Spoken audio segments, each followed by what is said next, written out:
Pessoas que tiveram a vida transformada por Deus. Verdadeiras histórias de conversão rumo à vida. É isso que você encontra aqui no programa 180 Graus, o Ponto da Virada, que começa agora.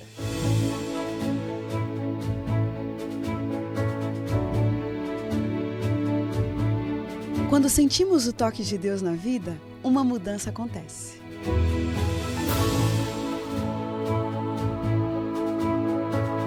Surge à nossa frente possibilidades de felicidade plena. O toque de Deus restaura, renova, refaz.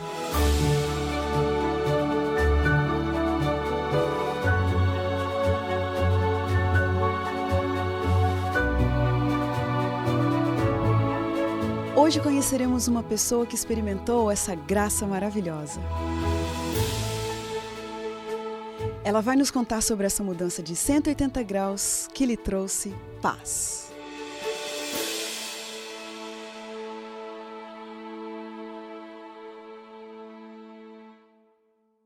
Benjamin Makovski de Oliveira Prado, filho caçula do Josué e da Fátima, que nasceu em Jundiaí, São Paulo, cresceu em Capivari, no mesmo estado, teve uma infância cheia de vida e sempre recebeu muito amor e atenção da família, que todos os dias fazia questão de almoçar e jantar junto. Mas aos 13 anos, ele apaixonou-se pelo rock e, imerso nesse mundo, tornou-se frio individualista. Tentando preencher um vazio do coração, durante toda a sua juventude foi usuário de drogas e sua vida feliz e contagiante tornou-se oca e cheia de desilusão. Ele e seus amigos traficantes, usuários de cocaína, crack, etc., se reuniam todos os dias para fumar maconha. E com o passar do tempo, eles começaram a se reunir, além de para fumar maconha, também para estudar a Bíblia e suas profecias juntos. Não precisa nem dizer que essa é uma história de um grande milagre. Uma história de transformação de vida em 180 graus. E o Benjamin está aqui hoje para contar para a gente os detalhes dessa história. Um prazer para a gente, Benjamin, Obrigado. ter você aqui, te conhecer. Muito obrigado por se disponibilizar a dividir sua história com a gente. É um privilégio estar aqui, Obrigada. Conversando com você e compartilhar com várias pessoas a história da minha vida e da transformação daquilo que Deus fez na minha vida. Benjamin, o que você acha? Quais os fatores que colaboraram para que você se envolvesse com o mundo das drogas? Então, eu acredito que a influência da música rock e também de alguns amigos, né? A curiosidade por experimentar tanto a bebida, como o cigarro, como outras drogas, acabaram me influenciando. Mas principalmente a música. Porque se envolver com rock e não ser influenciado é impossível. Olha, é muito interessante esse ponto que você está entrando, mas eu queria fazer só uma perguntinha antes disso. Você acha que, na sua realidade, né, alguma coisa que veio antes disso também colaborou? Por exemplo, seu pai em casa, ou seus tios, alguma coisa pode já desde a infância já ajudar uma criança a ir para esse rumo? Então, meus pais sempre, como você mesmo disse, sempre me trataram com muito carinho, muito amor, mas também pela ignorância dos meus pais em relação às verdades bíblicas, à palavra de Deus. Meu pai, ele cultivava um vício de fumar, ele fumava 4 maços de cigarro por dia. Uau! Bebia, meus tios também. Então, querendo ou não, isso para criança é uma influência muito ruim, né? E acaba despertando uma curiosidade, porque se eu via eles fazendo isso, se alegrando, dando risada, então, para a criança, quer imitar o pai ou o tio, os adultos, né? Uhum. E também alguns tios, alguns amigos escutando a música rock, eu também fui influenciado. E querendo ou não, isso foi aquilo que me conduziu para esse caminho, né? Por que você acha, né? Por que você afirma assim com tanta categoria que a música rock está ligada com o seu envolvimento com as drogas? Então, eu uso uma ilustração que não tem como você escutar o rock e não ser influenciado. Uma ilustração de como você mergulhar na piscina e não se molhar. É mesmo? Ou seja, você escutando aquela música, você se identifica com os cantores, com os integrantes da banda, a maneira como eles se vestem, o que eles fazem, o que eles usam, o que eles gostam, e você começa a imitar. Existe uma frase que diz que nós somos transformados naquilo que nós contemplamos. Então, contemplando isso, eu fui transformado nisso. Existe um lema no rock que diz assim: sexo, drogas e rock and roll. Então, no próprio rock, nas letras, a própria música te conduz para esse caminho, né? E foi uma influência muito forte desse mundo, das festas, dos shows que nós frequentávamos. Agora, qual foi o seu nível de envolvimento com esse mundo, né, tanto do rock quanto das drogas? Foi um envolvimento de passagem, você continuava levando a sua vida, ou você se tornou realmente um escravo desse mundo? Eu me tornei com certeza um escravo desse mundo, eu perdi totalmente o foco. Eu comecei a me envolver ali da 8ª para a 1ª série, para o 1º colegial. E durante ali o ensino médio eu perdi totalmente o foco do estudo, das oportunidades que estavam sendo concedidas pelos meus pais para mim, então eu perdi totalmente o foco. Eu acredito que na minha vida, naquela fase assim, eu me tornei um escravo de tudo isso, né? Eu não conseguia mais sair, eu só sentia prazer, só via significado na minha vida fazendo isso, frequentando esses lugares, usando determinadas substâncias. Eu me tornei um escravo, né? Puxa Das vida. drogas, do meio em que eu estava. Se você fosse descrever para a gente só a título de ilustração, assim, né, para a gente ter mais concreto, assim, isso que você está dizendo, se você fosse descrever um fim de semana na vida do Benjamin Makovski, ali com 15, 16 anos. Antes do final de semana, eu passava a semana inteira fumando maconha, usando droga. E de final de semana, eu deixava para usar drogas mais fortes, como cocaína e outras drogas. Sexta-feira de noite, sábado durante o dia, sábado de noite, domingo durante o dia, era só fazendo isso. Encontrava meus amigos, ia para uma festa, bebia, usava drogas e voltava para casa com o coração vazio. Na hora, é tudo muito bom. No momento da festa, da alegria com os amigos, mas depois, retornando para casa, a gente sente um vazio muito forte no coração. E essa era a minha rotina e foi assim por anos, né? Por anos. Olha, Benjamin, eu vou ficando até triste, assim, vai me impressionando essa história, porque você dizer, né, que perdeu tanta coisa bonita da juventude, tanta oportunidade que você teve por ser um escravo desse mundo das drogas. É verdade. Agora, seus pais sabiam disso? Eu Eles fizeram acredito alguma que coisa eles pra te sabiam ajudar? de maneira superficial, vamos colocar assim, né? Eles não sabiam até que ponto eu estava envolvido nesse mundo. Eu acredito que eles sabiam ali que eu, de vez em quando, fumava maconha ou algo do tipo, mas eles não sabiam que eu estava tão envolvido nesse mundo a ponto de usar outras drogas, me envolver muitas vezes com alguns traficantes ou algo do tipo. Como que você conseguia esconder o seu estado físico, por exemplo, deles? Então, meu estado físico eu sempre fui magro, né? Então, mas naquela situação, minha aparência física, meu rosto, sem vida, eu era muito mais magro do que eu sou hoje, então não tem como esconder. Mas no dia a dia, assim, eu tentava conversar com eles, mas eu nunca fui uma pessoa violenta quando usava droga ou bebia, então isso, querendo ou não, foi dando uma mascarada na situação. Mas eu disfarçava também, chegava às vezes, já ia direto para o meu quarto, ou ia para o banheiro, às vezes passava um perfume ou algo do tipo para disfarçar. Entendi. Então a gente vai arrumando alguns meios para disfarçar aquela situação. Né? Você, com você mesmo, você se incomodava? Quanto tempo você ficou nesse mundo? Só para começar. Ali com 13, 14 anos comecei a fumar, tomar uma cerveja, depois isso foi até os 19, 20 anos de idade. Pois é. Daí numa situação muito pior, né? É. Totalmente envolvido. Agora, nesse período que você teve assim envolvido, né? Foram vários anos. Você não se sentia mal com você mesmo? Você não achava que tinha um limite, que não se cansou? Como é que era a sua reação psicológica, né, diante disso? Então, a situação de quem está nessa situação é muito instável. Tem hora e tem momento que ela quer largar, só que ela não tem força, ela não tem força de vontade para parar de fumar, de beber ou de usar drogas. Ela se torna, que nem a gente está falando aqui, escrava do vício, né? E ela não consegue se libertar. Mas, desculpa. imagina, um vazio que a gente sente no coração, a gente tenta preencher com essas coisas. Então você se torna dependente. É um ciclo vicioso. É um ciclo vicioso. Você usa, preenche, mas aquilo, de fato, não pode preencher o seu coração. E você volta e usa de novo. E fica nesse ciclo. Você vê que sua vida ali está sem sentido, você não tem força de vontade, você não consegue conquistar seus sonhos, objetivos e planos. uma vida frustrada, ssó que você não consegue sair daquele Nessa fase, mundo, Benjamin, né, daquela vida. Passava pela sua cabeça, por exemplo, tentar Deus como uma alternativa, por exemplo? Então, às vezes passava na minha cabeça, né? Como os meus pais, eles eram de uma determinada religião, eu fui educado nessa religião. Então, muitas vezes, quando eu me encontrava assim numa situação difícil, eu acabava clamando assim o nome de Deus, mas normalmente eu não acreditava em Deus, era ateu, duvidava.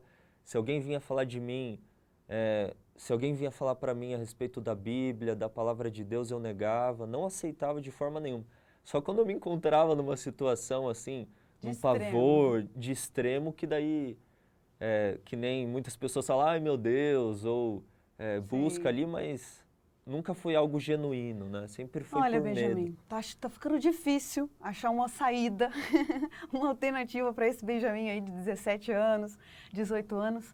Como, essa pergunta, né? Como que aquele Benjamin lá de 18, 19 anos realmente encontrou o caminho de um encontro com Deus?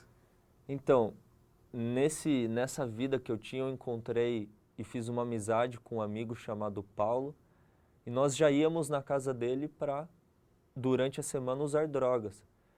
E ele, pelo irmão dele, que começou a frequentar a Igreja Adventista do Sétimo Dia, começou a receber uns estudos bíblicos pela internet do pastor Luiz Gonçalves, do Grande Conflito.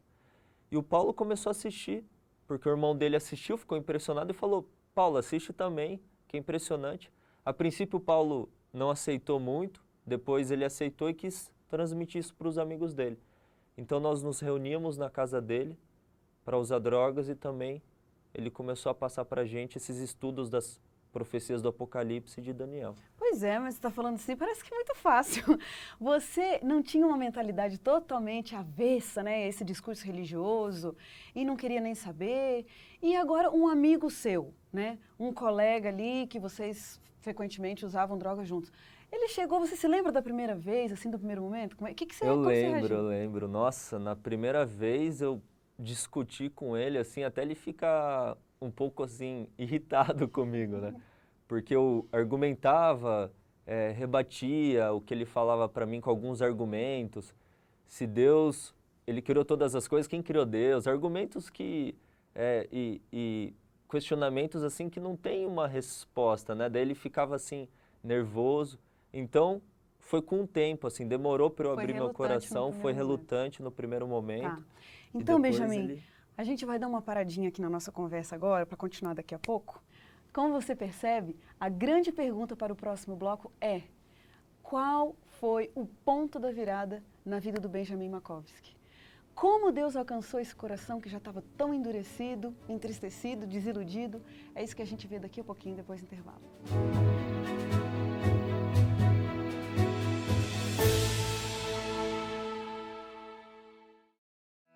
Minha concentração de estudos maior foi na área de religião e teologia. Houve uma exceção que foi quando eu fiz a faculdade de filosofia. Em princípio, eu achava que ia ser televisão. Se for contar a história a rigor, deveria ser o terceiro doutorado. Durante os 2 anos de mestrado, eu tive uma vida acadêmica extremamente intensa. Eu levo a arqueologia como objeto sério de pesquisa, especialmente a arqueologia que conta a história bíblica, a história do Oriente Médio. Eu descobri que eu gosto de estudar, que eu gosto de pesquisar, que me dá prazer passar uma tarde inteira lendo um livro e depois conseguir escrever um texto sobre aquilo. Eu descobri que eu queria ser paga para fazer isso, eu queria que esse fosse o meu trabalho. É fascinante. É como entrar numa máquina do tempo e voltar na história. Nós temos o único museu de arqueologia bíblica da América Latina. Meu nome é Carla Ehrenberg. Eu sou o Rodrigo Silva. E eu sou o NASP. E eu sou o NASP.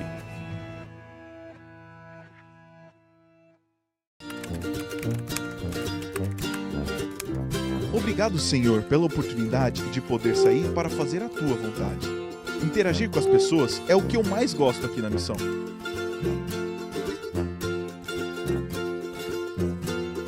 Ajudar não deve ser apenas caridade, deve ser um dever. O que você vai doar hoje?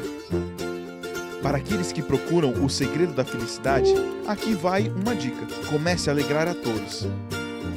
Escolha alguém para amar. Pequenas demonstrações de amor e carinho fazem toda a diferença. Não é preciso superpoderes para salvar alguém, é preciso vontade de servir.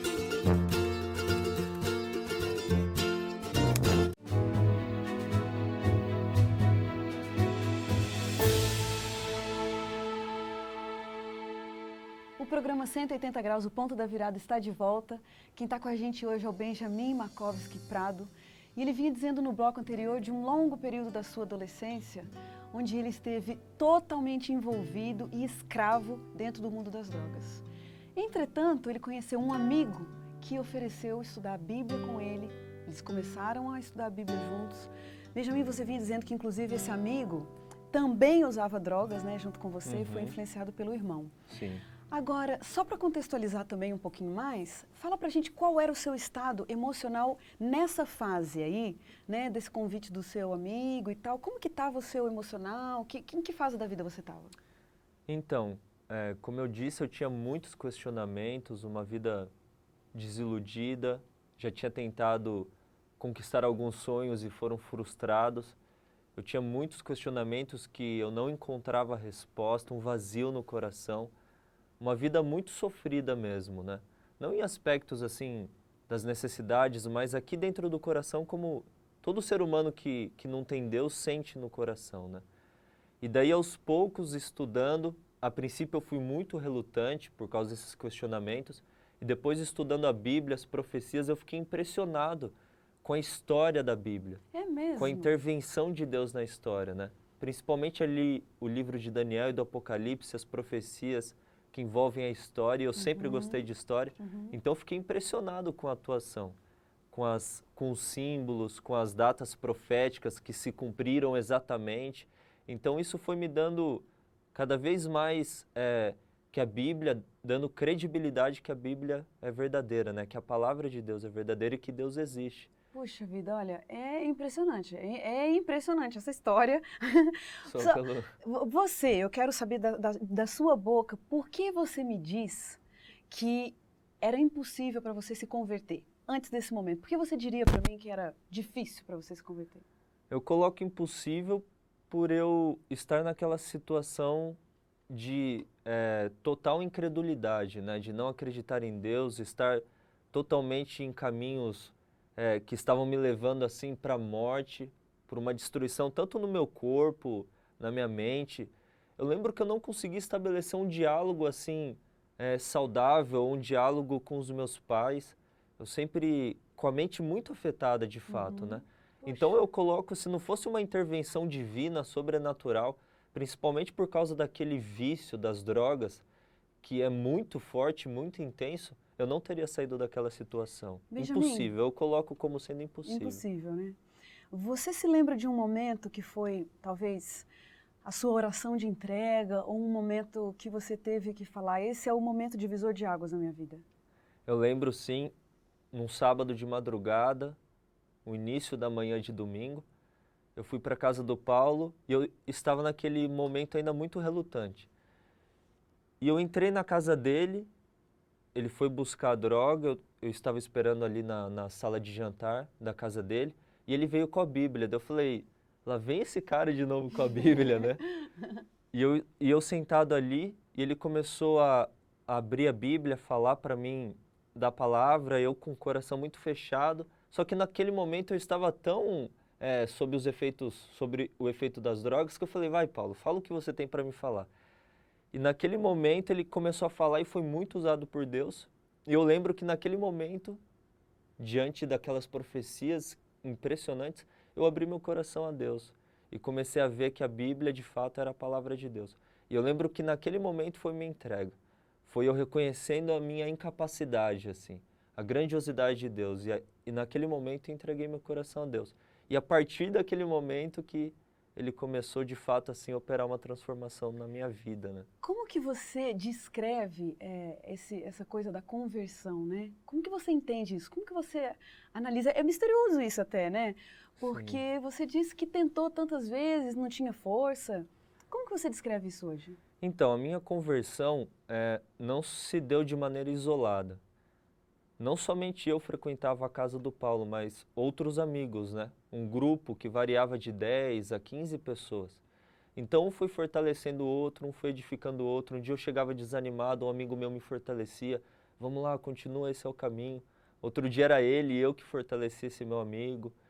E nós, aos poucos, fomos um fortalecendo o outro, estudando a Bíblia, orando, buscando a Deus de todo o coração. E ele foi operando uma transformação na nossa vida, né? É algo que não acontece do dia para a noite. Demorou ali praticamente um período de 1 ano, até um pouquinho mais, com altos e baixos, para sair do mundo das drogas, né? Então a conversão não se dá assim no exato momento. Ela é algo gradativo, né?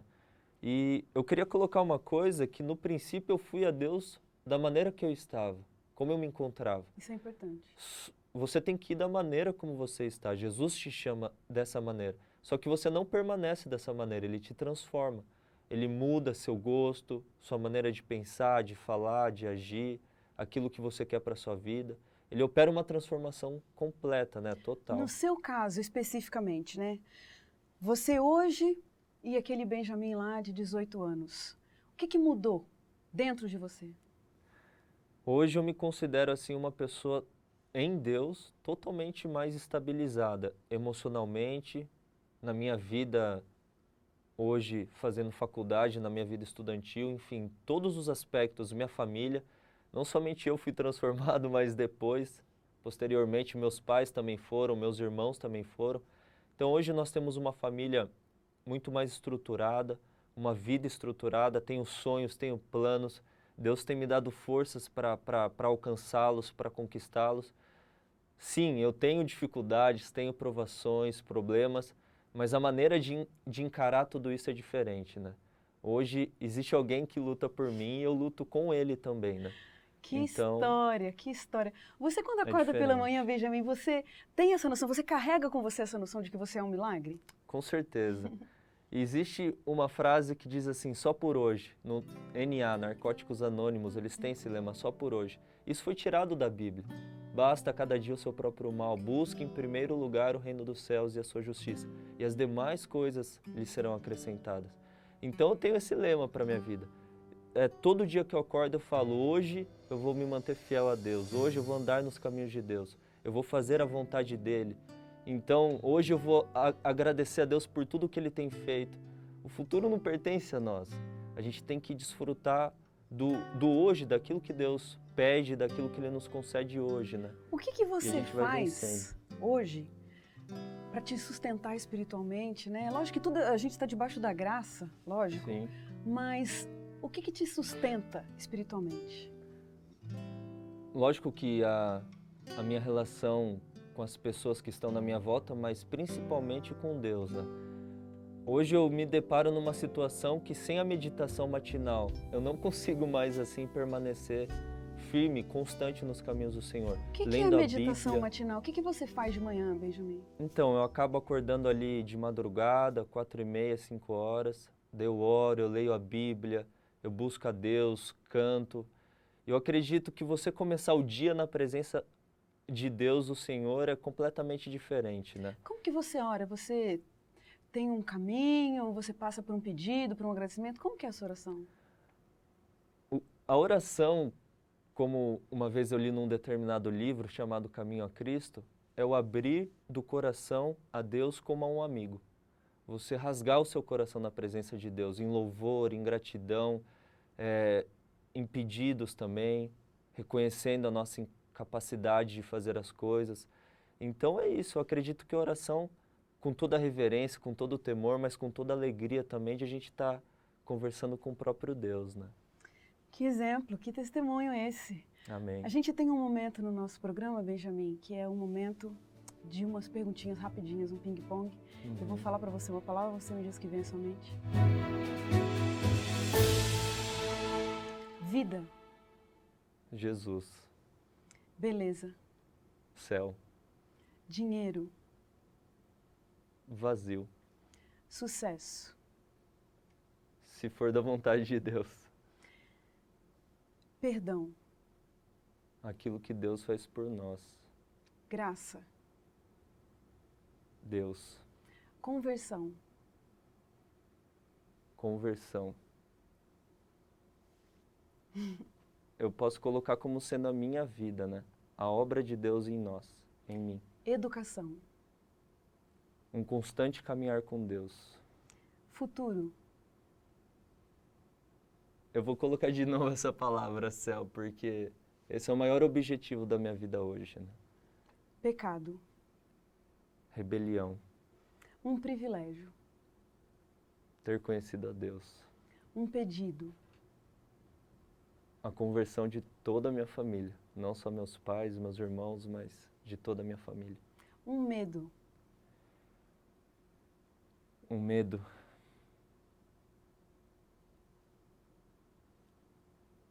Eu não tenho, eu acredito que, tirando o medo da morte, que é comum a todos, hoje eu não tenho mais medo, assim. Em Deus eu não tenho medo. Uma grande verdade. Uma grande verdade. Jesus, Jesus também. Uma grande mentira. Satanás, o inimigo. Família. Um presente de Deus. Morte. Um piscar de olhos. Liberdade. Aquilo que Deus nos concede. Envelhecer. Envelhecer. Faz parte da vida. Justiça. Justiça. Justiça. Eu não sei, não vem nada na minha mente. A grande lição da sua vida. A grande lição da minha vida. Ter visto que tudo aquilo que eu fiz, de fato, não vale a pena. Que hoje a minha vida tem sentido. Um versículo que te acompanha. Mateus 11, verso 28. Vinde a mim, todos vós que estáis cansados e sobrecarregados, e eu vos aliviarei. Tomai sobre vós o meu jugo, e aprendei de mim, que sou manso e humilde de coração, e achareis descanso para a vossa alma. Benjamin, que esse seu testemunho vá muito longe e fortaleça Amém. muita gente. Você é realmente uma inspiração. Que Deus te abençoe. Muito obrigado pela Amém. sua presença. E a gente termina o programa 180 Graus, o ponto da virada, feliz por ouvir essa história maravilhosa. E como diz o texto bíblico, era preciso que nos regozijássemos e nos alegrássemos, porque esse teu irmão estava morto e reviveu, estava perdido e foi achado. Um grande abraço para você e até a próxima semana.